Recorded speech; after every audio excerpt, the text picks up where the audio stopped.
Welcome back to another video. My name's Jen. I help people reinvent their reality. Today I'm going to talk about balancing the internal world and the external world. What do I mean by that? So if you are a spiritual person, you do a lot of inner practice. Maybe you're an introvert and you're inside your head a lot and you're having trouble balancing that with the outer world. Technology, with business, making money, social media, all that crap, right? I know it's difficult for a lot of us. I find it difficult to balance many times because it's like you get in a groove of one or the other. It's like black or white. And you feel like you can't do both because one it's like a boxing match between the two. And you feel like you just can't do both. You can't mesh them because they're so different. So how do you balance yourself?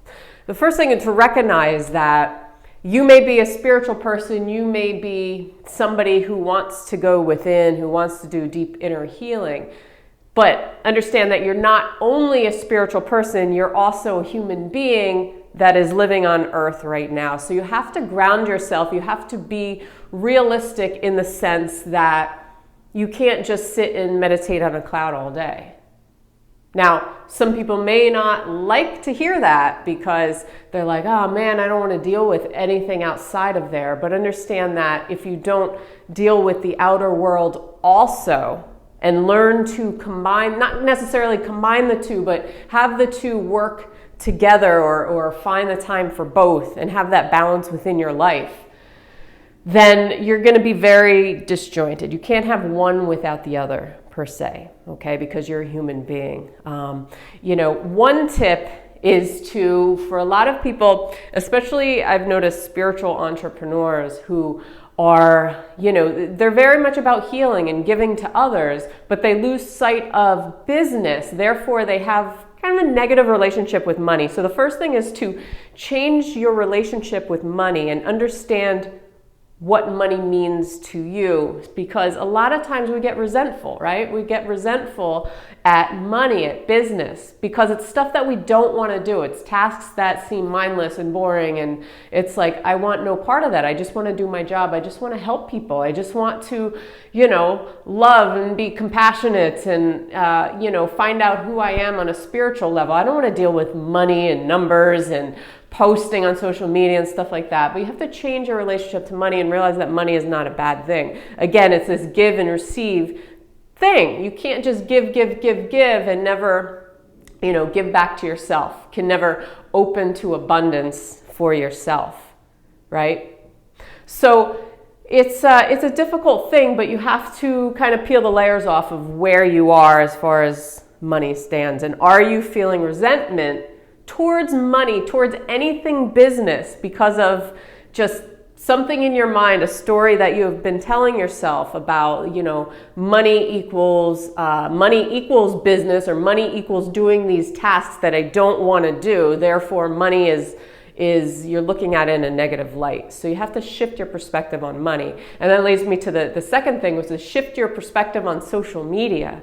This is a big one because we don't feel a lot of times, a lot of people, that social media is very intrusive, or, you start to use it and then you become obsessed, or you look at what other people are doing and you realize oh, I'm not doing enough. So there's this comparison, right? When you're comparing yourself to other people, and that's something you should never do. Never compare yourself to what other people are doing, or you think that it's like the template of what I'm supposed to do on social media. I'm supposed to post 5 times a day. I'm supposed to, go through and follow 100 people a day. And that's the only way I'm going to grow my business. Again, it goes back to the money thing too. It's our basic need for survival.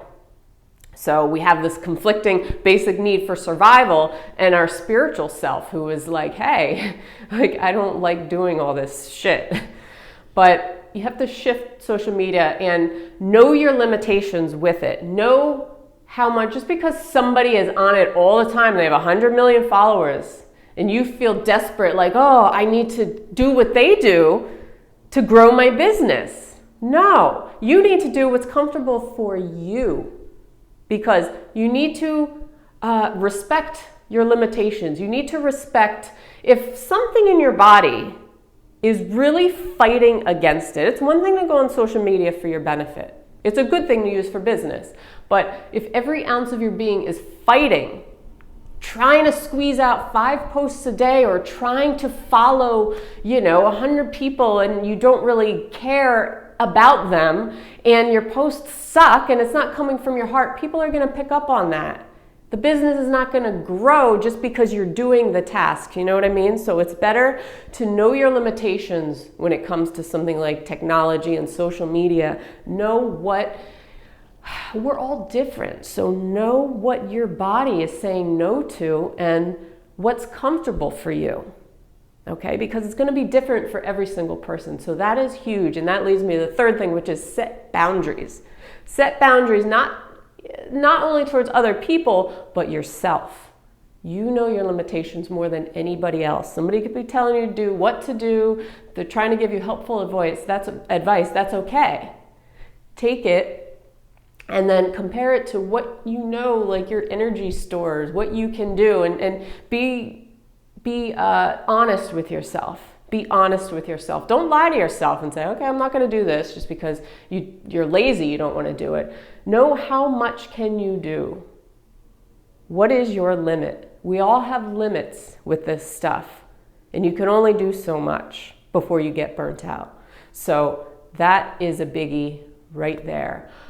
The next thing is, I explained, don't compare yourself to other people. That's huge. Because, we fall into the trap of, we're kind of in our own little flow state, our own little world. We're doing our thing. We're happy. And then we go on social media for 5 minutes and everything changes. And again, we get that desperation mode, right? Oh, I need to do this. I need to do that. So don't compare yourself to other people. Ground yourself. Ground yourself. Go outside. Go out in nature. Also, revisit the big picture for yourself. Do you want your life just to be based off of doing tasks all the time? Or do you want your life to be being, actually enjoying those tasks?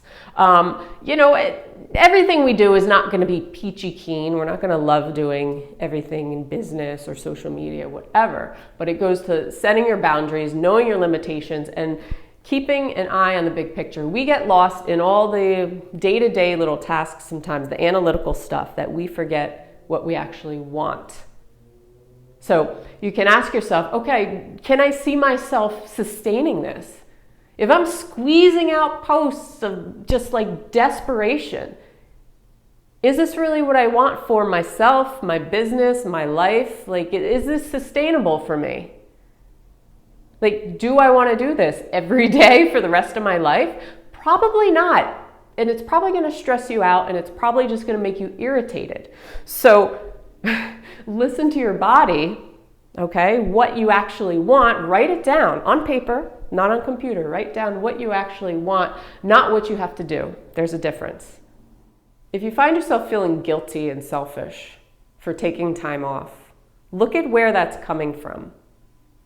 Where is that stemming from?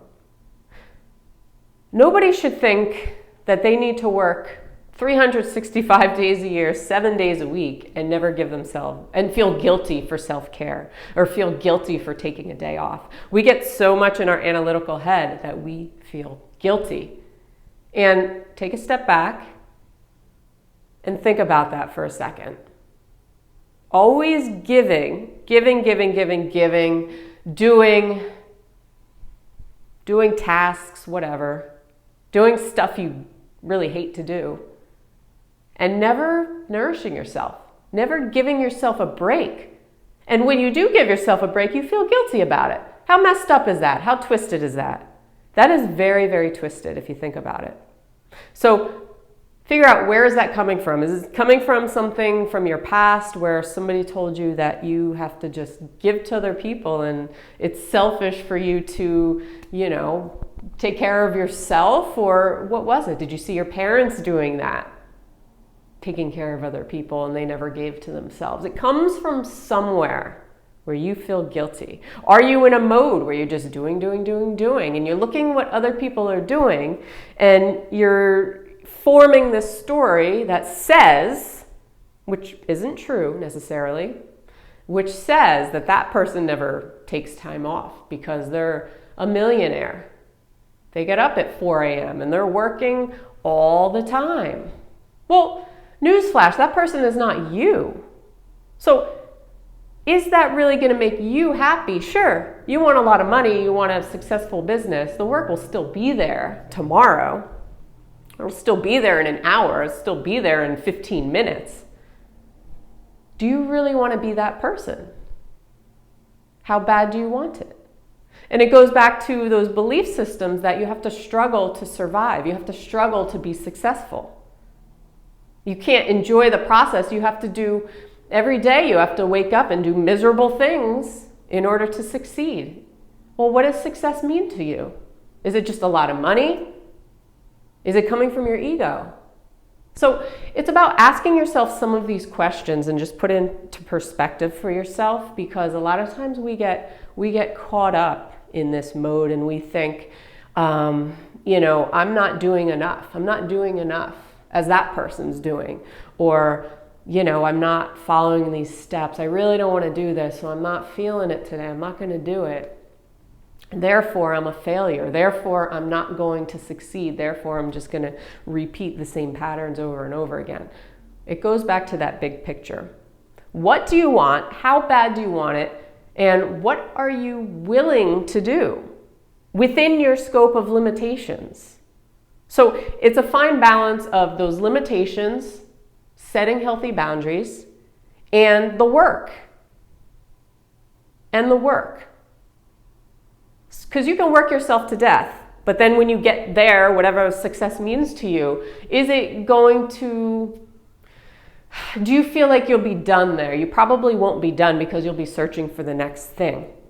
So if you spend years and years and years just depleting yourself, depleting your stores, and okay, you make a little extra money, you have a lot of followers, now what? Now what? So again, is that coming from ego, or is it coming from a place of what you truly want in your heart? So dig deep. Dig deep. So that's all I got for today.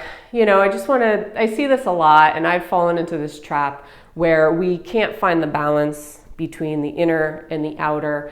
And it becomes an issue where we feel like we either need to do all of this or all of that. We can't do both.